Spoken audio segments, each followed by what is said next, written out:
You are now listening to theGrio's Black Podcast Network, Black Culture Amplified. And welcome to another episode of theGrio Daily. Of course, it's Black History Month, and all of this month, we're looking at America and Black history through the lens of what I call the capital of Black America, which is South Carolina. Oh, you know, almost everything that we talk about in Black culture and Black history can be tied back to South Carolina. And today, we're going to talk about the criminal justice system.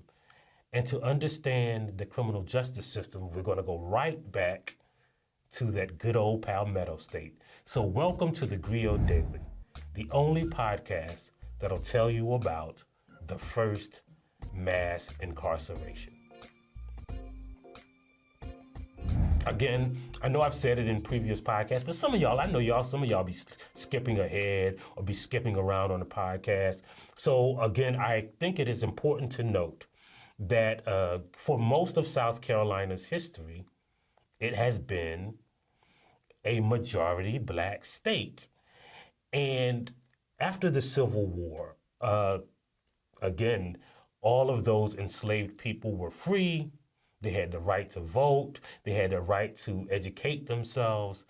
And South Carolina was really worried, not just about, Black people involved in the political system, but remember now, once slavery was deemed unconstitutional, the South, which was primarily agricultural, especially South Carolina, who was one of the biggest producers of cotton in the world, right? And that's where cotton came from. There are studies that show that during the time just before the Civil War, the value of cotton was worth more than all of the manufacturing products in the country. So South Carolina and cotton and the slave economy was not just central to the state of South Carolina, but to the country. And once, you take away a free labor force, how they gonna make money, right? Amazon got robots, but the robot industry was very, very limited back in the 1860s, the mid 1860s.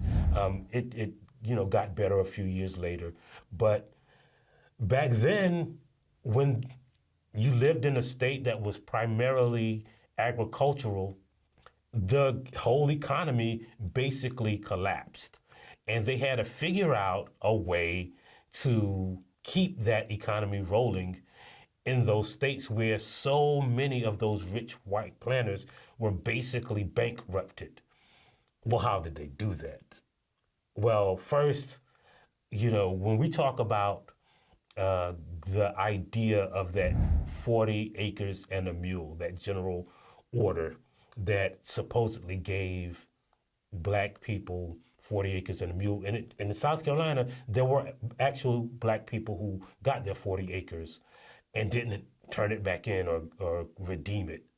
But that order also, remember that order also said that, hey, we want the Black people to stay on those plantations and work, and we'll make sure they pay you. Same is true for the executive order. It wasn't an executive order. It was a military order that created what we call now Juneteenth in Galveston. That order also said, stay where you are and work.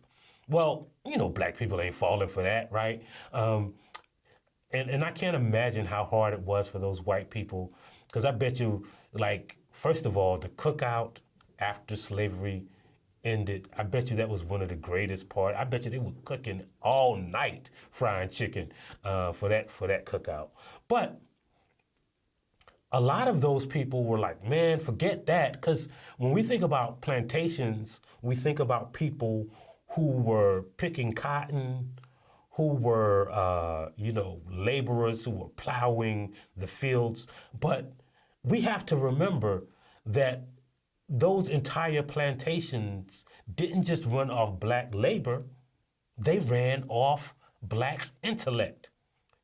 One of my ancestors, for instance, he lived and worked on a plantation, but he was a blacksmith. So his so-called owner actually hired him out as the blacksmith for the entire county. Well, he had a skill that was valuable, so why would he stay on that plantation? And the same is true for a lot of the black people who were on plantations. They weren't just laborers, they were agricultural experts, they were horticulturists, they were skilled cooks, they were skilled at child care, they were skilled at engineering. I visited a plantation once while writing a story, and this plantation, the Magnolia Plantation in South Carolina, it was right after what they call the 100-year flood. And I asked them, how did this plantation at the nexus of a river and the Atlantic Ocean survive that 100-year flood? And they said, well, the enslaved people who worked here, they created this system of dams and levees that allow us to flood the fields when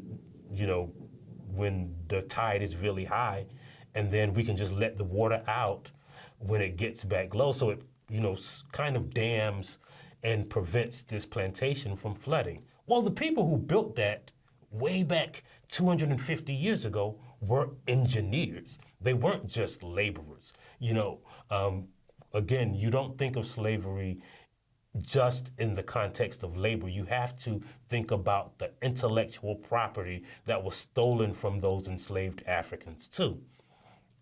Well, these people had all of these skills, and they were going to make their own money off of them now. They were going to hire themselves out to some of the smaller plantations. They were going to start their own farms, right? South Carolina had a bank, essentially. That black legislature created a bank that would buy the land off these impoverished former slave owners, and black people could borrow that money and pay it back over time. So many of them started their own farms. The Freedmen Bureau also gave loans. They created bank accounts. There was a Freedmen's Bank that created banks that black people could start their own businesses. They would cook for each other. Remember, Harriet Tubman, didn't earn money during the Civil War, even though she worked in the army. She sold pies to other black people to make money. So these people had skills, and we're going to try to find a way to make their own money. So what did South Carolina's legislature do when the white people got back in charge? Well, they created what they call black codes. And we know a little about the black codes. People talk about, the vagrancy laws, for instance, which made it illegal for people not to be working. It gave any white man the authority to arrest a black man. It forbade black people from refusing to work on their plantation farm. So you could be, creating your own business, but if your master said, well, he's being a vagrant, you were arrested. And it wasn't a judge that you would have to go in front of. A lot of the times, in South Carolina especially, these were just people out of the community who could deem you guilty. And that is what created South Carolina as the first state of mass incarceration.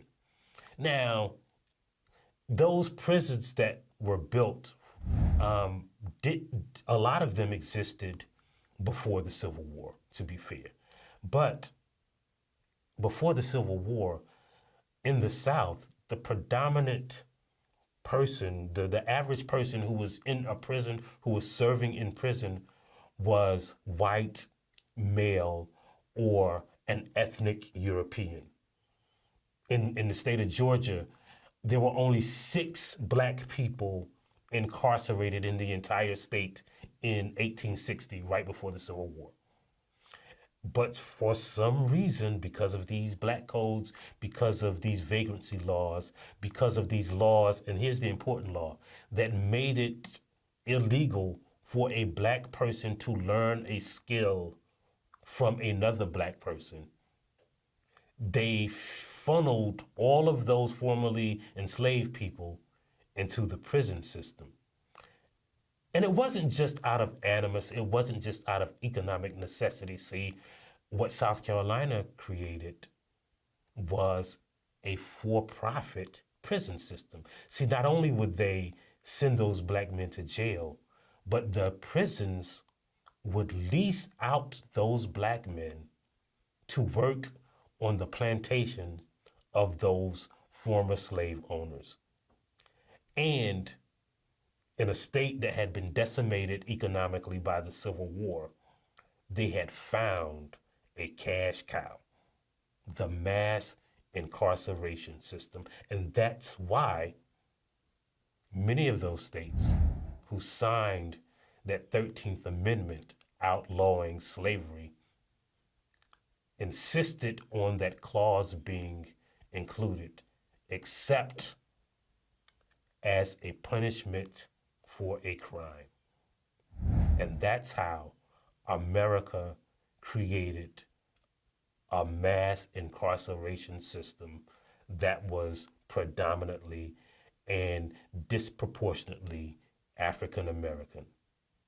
They called it slavery by another name. And that's why it's important for us to remember that when left to our own devices, we will seek to create economic opportunity for ourselves. That's why it's important that you subscribe to this podcast, download, tell a friend, and download that theGrio streaming service, because we talk about stuff like this all the time, and that's why we always leave you with a famous black saying. And today's black saying is, if you can't do the time, then don't do the crime, unless you're black. And they'll figure out a way for you to do the time. If you liked what you heard, please give us a 5-star review, download the theGrio app, subscribe to the show, and share it with everyone you know. Please email all questions, suggestions, and compliments to podcasts@thegrio.com. You are now listening to theGrio's Black Podcast Network, Black Culture Amplified. I'm political scientist, author, and professor Dr. Christina Greer, and I'm host of the Blackest Questions on theGrio's Black Podcast Network. This person invented ranch dressing around 1950. Who are they? I have no idea. This all began as an exclusive Black History trivia party at my home in Harlem with family and friends. And they got so popular, it seemed only right to share the fun with our theGrio listeners. Each week, we invite a familiar face on the podcast to play. What was the name of the person who was an enslaved chief cook for George Washington and later ran away to freedom? In 1868, this university was the first in the country to open a medical school that welcomed medical students of all races, genders, and social classes. What university was it? This is why I like doing stuff with you, because I leave educated. I was not taught this in Alabama public schools. Question number 3, you ready? Yes. Let me try to redeem myself. How did we go from Kwanzaa to these obscure... Sport, darling. This is like the New York Times crossword from a Monday to a Saturday. Right or wrong? Because all we care about is the journey and having some fun while we do it. I'm excited and also a little nervous. Oh, listen, no need to be nervous. And as I tell all of my guests, this is an opportunity for us to educate ourselves, because Black history is American history. So we're just gonna have some fun. Listen, some people get 0 out of 5, some people get 5 out of 5. It doesn't matter. We're just gonna be on a little intellectual journey together. LaToya Cantrell? That's right, Mayor LaToya Cantrell. Hercules Posey.